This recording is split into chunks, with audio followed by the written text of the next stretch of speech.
जिसे बहुत ही बड़े महापुरुष ने ये वाक्य कहा था। उन्होंने कहा, उठो जागो, उठो जागो आगे बढ़ो, उठो जागो आगे बढ़ो, और तब तक मत रुको, तब तक मत रुको जब तक लक्ष्य प्राप्त न हो। निश्चित रूप से ये वाक्य साकार करके दिखाया भैया सोमपाल सिंह कंवर जी।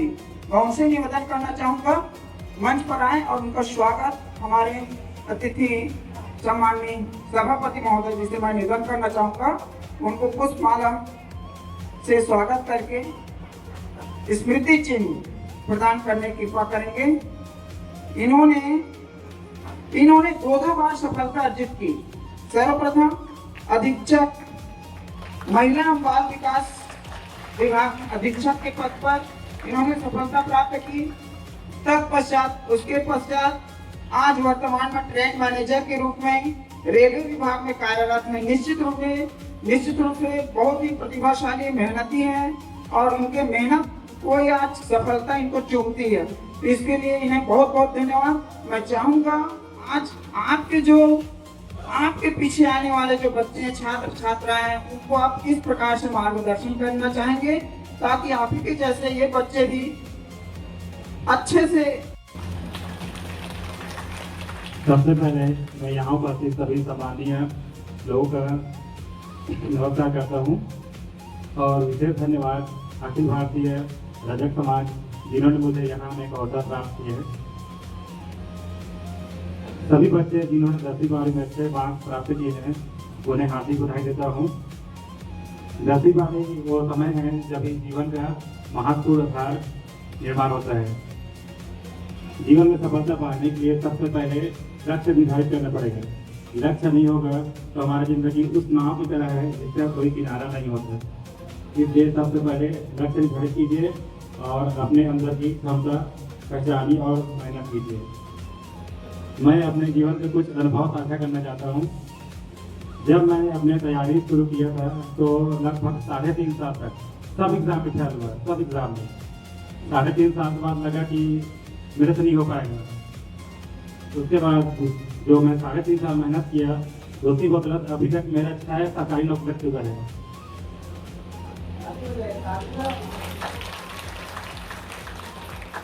वर्तमान में 1 साल में मेरा 2 एग्जाम क्लियर हुआ है।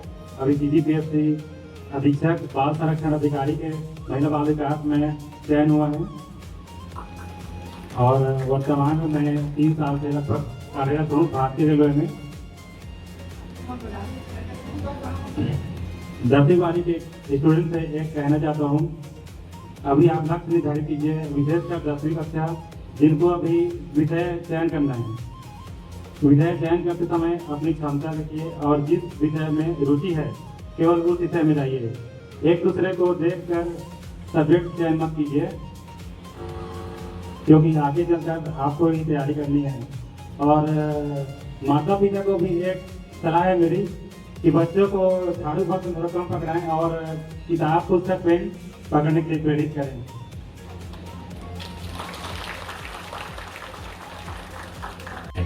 इसके बाद मैं अपना स्थान ग्रहण करता हूँ और हमारी छोटी बहन है नीलिमा, डॉक्टर नीलिमा, उनको यहाँ आने के लिए आमंत्रित करता हूँ। वो अपना अनुभव शेयर करेंगे।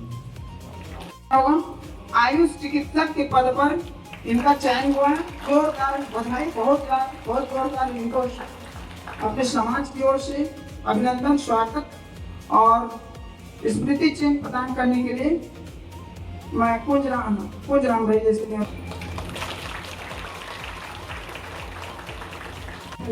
हाँ, सभी को मेरा प्रणाम। मैं डॉक्टर नीलिमा शशि, जहाँ मेरे लगा है मेरा पापा का नाम से डॉक्टर।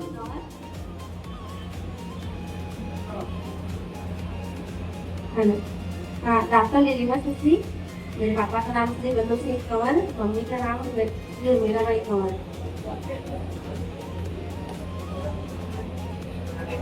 इस कार्यक्रम में आकर मुझे बहुत खुशी हो रही है। मुझे यहाँ बुलाया गया, मैं सोची भी नहीं थी कि मैं यहाँ पे आ सकती हूँ। और यहाँ तक पहुँचने के लिए मेरे मम्मी पापा, मेरे फैमिली और गुरुजनों को बहुत मदद मिली मुझे। और मैं यहाँ बच्चों से यह कहना चाहूँगी कि बच्चों से यह कहना चाहूँगी कि कोई भी जीवन में कोई भी सफलता पाने के लिए हमें जीवन में कोई भी क्या छोटा नहीं होता, उसके लिए हमें मेहनत करने के लगन होना चाहिए, अनुशासन मेहनत की जरूरत पड़ती है और तभी सफलता हम लोग को मिलती है। सफलता एक दिन में नहीं मिलती है, लगातार कोशिश करना पड़ता है।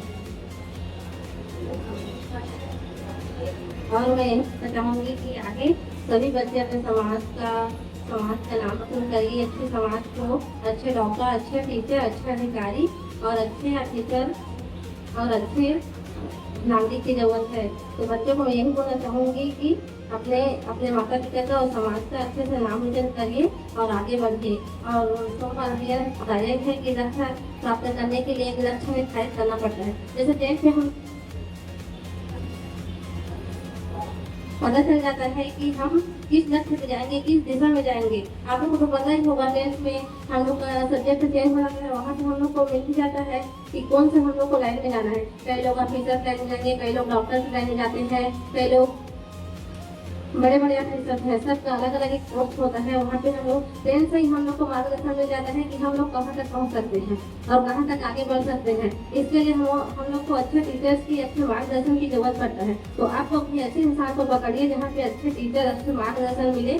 आप उन्हीं के रास्ते पे चलिए, आपके बताए हुए रास्ते पे चल, तो आप एक अच्छे ऑफिसर, अच्छे नागरिक, अच्छे समाज के लिए बन सकते हैं। बस मैं यहीं पे अपने वाणी को विराम देना चाहती हूँ। अक्षय और उनके अभिभावक पिताश्री अक्षय सिंह कंवर सर जी, जिन्होंने अपने अथक मेहनत से, अच्छे संस्कार से, उन्होंने अच्छा संस्कार देकर के बच्चे को आगे बढ़ाने मेहनत की। और अभी हमें बता रहे थे कि 3 बच्चे इनके यहाँ से चयनित हो चुके हैं, है ना सर। तो इनके लिए इन्हें ज्यादा बधाई देंगे, बच्चों की बजाय इनको ज्यादा बधाई के पात्र हैं, जिन्होंने अपने मेहनत से 3 बच्चों का शासकीय सेवा में चयन कराना बहुत ही मेहनत के और अच्छे से संस्कार देने का एक प्रतिफल है। मेरा बेटा अक्षय कुमार जो है, पहले छात्रावास अधीक्षक की नौकरी करी, 5 साल के करीब में कोलामंदी लगी। उसके बाद परीक्षा दिलवाई तो पटवारी बनी। पटवारी भी में 5-7 साल करी से। उसके बाद CGPSC की तैयारी करी, पूरा साल भर ले अध्ययन अवकाश मिले पटवारी ले, और साल भर पढ़ाई करके CGPSC निकाली से। तो वहाँ असिस्टेंट कमिश्नर आदिवासी विभाग में लगी से। अभी वो जहांगीर पदस्थ है।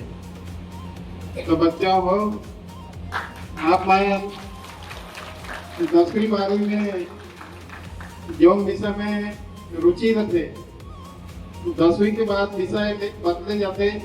तो 10वीं के बाद ये विषय में रुचि रखते, कोई विषय लेने की कोशिश करा।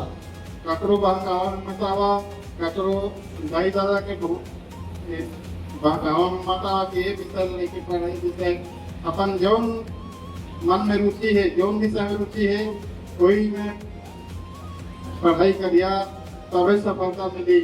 कह के शब्द यहीं पर विराम देता हूँ।